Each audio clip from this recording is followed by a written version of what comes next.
What do you get when a group of people become stranded in the woods only to be hunted down by deformed cannibals? The elves have eyes in the woods?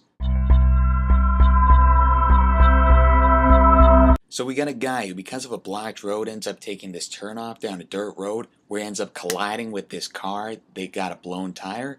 And here we are introduced to our main group.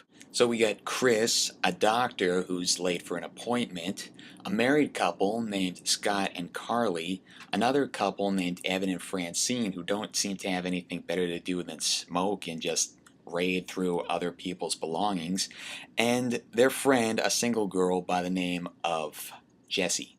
If you're expecting me to go into any more detail than that, tough luck, because that's about all the character development this movie's going to give you. So we got 6 people here. Take a moment to let that sink in and try to figure out for yourself who's going to survive.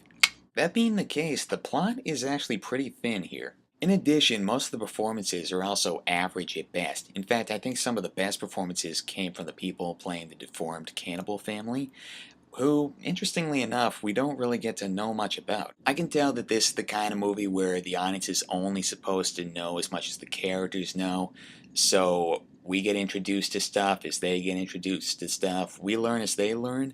So that's a good tactic. I think that that can really help to build up the suspense and such, but in order for that to work better, you really want to spend some time getting to know your characters. So once they actually start going through all this horrific stuff, you get to care about them. Sadly, that isn't so much the case with this movie, as it really didn't spend a lot of time getting to know the characters or developing them, so I didn't really have much of a reason to care about whether they lived or died. I mean, sure, we have Scott and Carly, the engaged couple, so because of their relationship, I guess that's a good reason to care about them, but outside of that, I just didn't really get anything out of it, and their relatively poor acting didn't help either. As for the other couple, Evan and Francine, I just didn't like them at all. I mean, all they really did was smoke, and in one scene, Francine is actually going through Chris's belongings while he and the others have gone off to find help. So there's nothing endearing about these people. Why would I be rooting for them to survive? You know what I mean?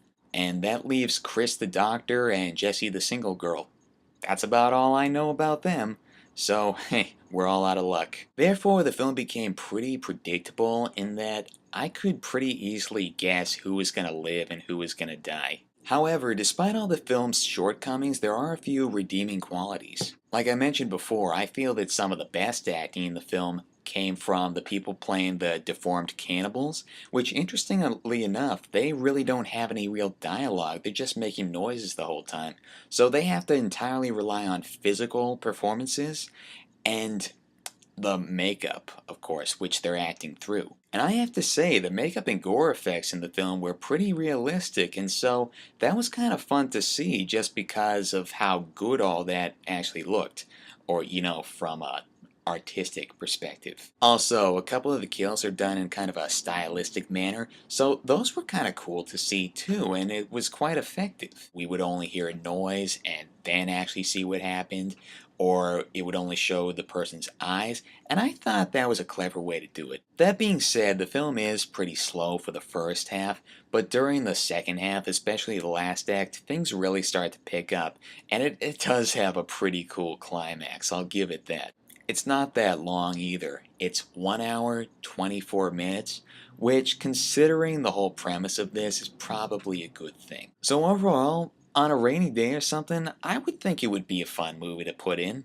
Now, keep in mind it is rated R, so, kiddies, this is a no-no. So I would give this a final score of about 6 out of 10. It's only fair, but it's still fun. Well, I think it's time to go feast on some human flesh. See ya.